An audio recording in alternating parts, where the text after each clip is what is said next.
E aí, gente, tudo bom? Bem-vindos ao meu canal Dominando o Mandarim.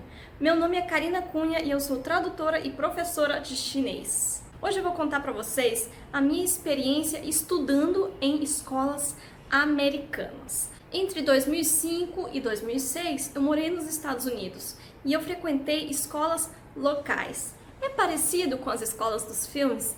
É bastante parecido, é bem parecido, e hoje eu vou contar para vocês o que acontece, como é que funcionam as coisas. Então vamos ao nosso primeiro ponto.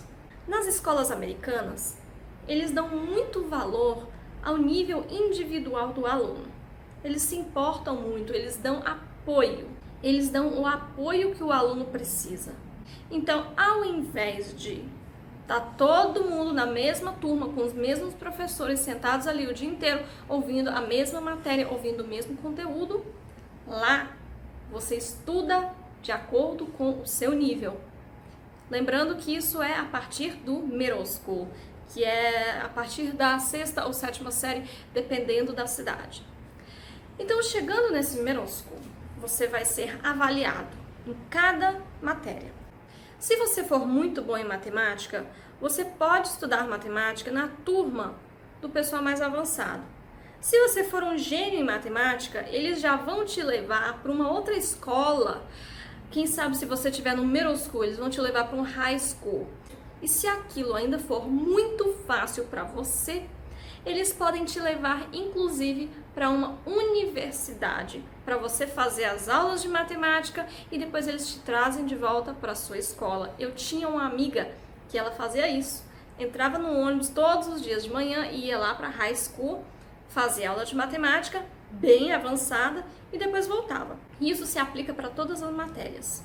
Se você for um pouco inferior, a mesma coisa, você vai poder estudar com aquela professora que dá aula do nível mais inferior. Então, não é que você vai estar saindo da sua sala, da sua turma, falando assim, tchau, gente, daqui a pouco eu volto. Não, se tá todo mundo nesse mesmo barco de que cada um tá na turma do seu nível para cada matéria. Então, nessa turma você vai encontrar algumas pessoas, na próxima turma vai ser um grupo totalmente diferente e por aí vai. E vocês acham que os alunos americanos são anjinhos, coisa maravilhosa? Não, não são. Como é que funciona o castigo nas escolas lá nos Estados Unidos? Eles têm algo chamado detention. Você talvez já tenha visto em algum filme ou já ouviu falar. É uma sala reservada com um professor responsável e os alunos vão para essa sala como forma de castigo. Então, por exemplo, eu briguei com alguém, bati em alguém, eu vou ficar nessa sala um dia, 2 dias, 3 dias, uma semana, dependendo do número de dias que o coordenador ou o diretor falar. Eu xinguei o professor, por exemplo, então eles podem me mandar para essa detention por 3 dias. Ou eu fiz alguma coisa mais grave, fumei no banheiro, por exemplo, eles podem me mandar para essa detention por 5 dias, uma semana. Se eu fiz algo muito mais grave, você vai levar uma suspensão por alguns dias. Outra coisa, quando o sino tocava, o sino de terminar a aula, o professor podia estar no meio da frase, que todos os alunos levantavam e saíam pela porta, nem davam tchau, nem esperavam o professor terminar a frase, mas o engraçado é que o professor não se sentia ofendido, o professor não estava nem aí. É questão de cultura deles. Deu a hora, se o professor continuou falando, é problema dele que não seguiu a risco o horário. Porque aquele momento, aquele sino significa que está na hora dos alunos levantarem, irem para outra turma, irem para outra sala. Aqueles armários de ferro que tem nos corredores também é daquele jeito. Na escola que eu estudei, eu acho que tinha muito aluno para pouco armário, então eram 2 alunos para cada armário. Você não precisa levar sua mochila, você pode deixar todos os seus livros empilhados lá. Se você for para aula de ciências, você passa no seu armário, pega o seu livro de ciências e vai. A próxima aula, quem sabe é matemática, você passa no seu armário, deixa o livro de ciências, pega o livro de matemática e vai. E por aí, você se locomove, você se vira lá dentro. A cafeteria, eles chamam de cafeteria, mas na verdade é o refeitório. O refeitório é como nos filmes, as mesinhas lá, os lugares para você passar e pegar comida. E na escola onde eu estudava, não tinha tanta variedade. Tinha a pizza, tinha o hambúrguer e tinha uma comida mais saudável, assim, uma saladinha com suco. Eu não lembro bem como funcionava o pagamento, se era algum número que você digitava, se você passava algum cartão, mas eu lembro que no meu primeiro dia de aula eu tinha levado dinheiro para almoçar. Não era um valor muito barato, não lembro se era 3, 4 ou 5 dólares por dia, por refeição, e eu entrei na fila da pizza. Só que a fila estava tão demorada, que uma coordenadora chegou e falou assim, ó, eu estou pegando aqui o número, como se fosse assim um número de matrícula, eu vou anotar aqui no papel, depois a gente vai dar baixa no sistema e depois a gente cobra vocês. Não sei bem como é que ia funcionar aquilo. Pois bem, dei meu número e no dia seguinte eu descobri que eu tinha me enquadrado na categoria de alunos que poderiam comer de graça, porque a minha renda familiar era baixa, então eu poderia comer o que eu quisesse, que seria de graça, o governo pagava. Quando eu estava na 6ª série, ia ter a época da educação sexual. Por isso que eu digo, repeti muito conteúdo, pulei muito conteúdo, foi uma loucura que só. E na 6ª série, lembrando que no Brasil a educação sexual era na 4ª série e na China seria na 7ª série. Nos Estados Unidos foi na 6ª série. O que a escola fez?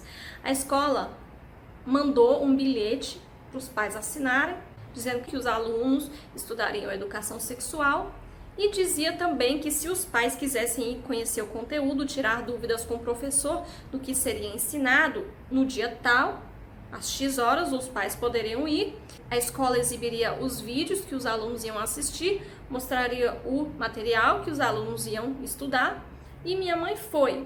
E diz ela que foi tranquilo, não tinha nada explícito como tinha sido no Brasil na 4ª série.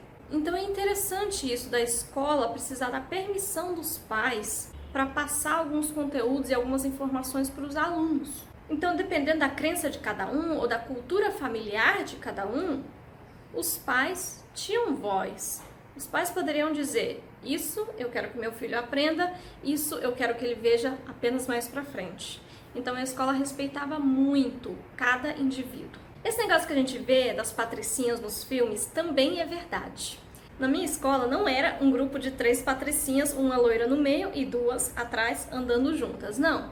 As patricinhas andavam soltas, então era uma aqui, outra ali, e a gente sabia que elas tinham dinheiro pra caramba. E no último dia de aula da 7ª série, essa menina que era toda bonitona, patricinha, tinha tido uma surpresa dos pais. Os pais tinham contratado uma limusine enfeitada com um motorista, parou na porta da escola e ficou esperando ela. Ela entrou na limusine, abriu a janela e ficou acenando para fora com aquela cara de riqueza, aquela cara de família real.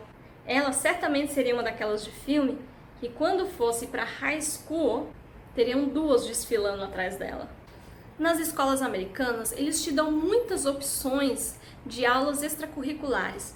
Banda, as meninas que ficavam na torcida, tinha aula de espanhol, tinha aula de francês, tinha aula de dança, aula de teatro. Então, realmente, desde pequenos, as escolas, a educação básica, investia nos alunos. Não era aquela coisa chata, monótona. Só que, em compensação, eu pessoalmente achei o ensino nas escolas que eu estudei, nas 2 escolas que eu estudei lá nos Estados Unidos, um pouco devagar. Eles estudavam coisas que eu já sabia, que eu já tinha visto, inclusive na China, quase 3 anos antes. Na matemática, eles me colocaram um nível acima e nas outras turmas, nas outras matérias, eu fiquei no nível normal, até porque na época o meu inglês ainda não era 100%, ainda não era muito fluente. Então, na matemática eu pude avançar, no resto, não.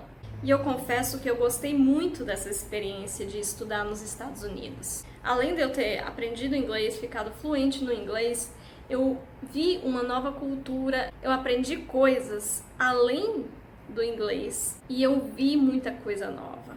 Eu creio que os meus olhos culturais, a minha mente, foi se abrindo a cada lugar novo que eu pisava. Então é isso, gente. Se você gostou desse vídeo, não deixe de dar o seu like, de encaminhar para aquele amigo que está prestes a estudar nos Estados Unidos, fazer um intercâmbio. Podem deixar seus comentários aqui embaixo e até a próxima. 再见!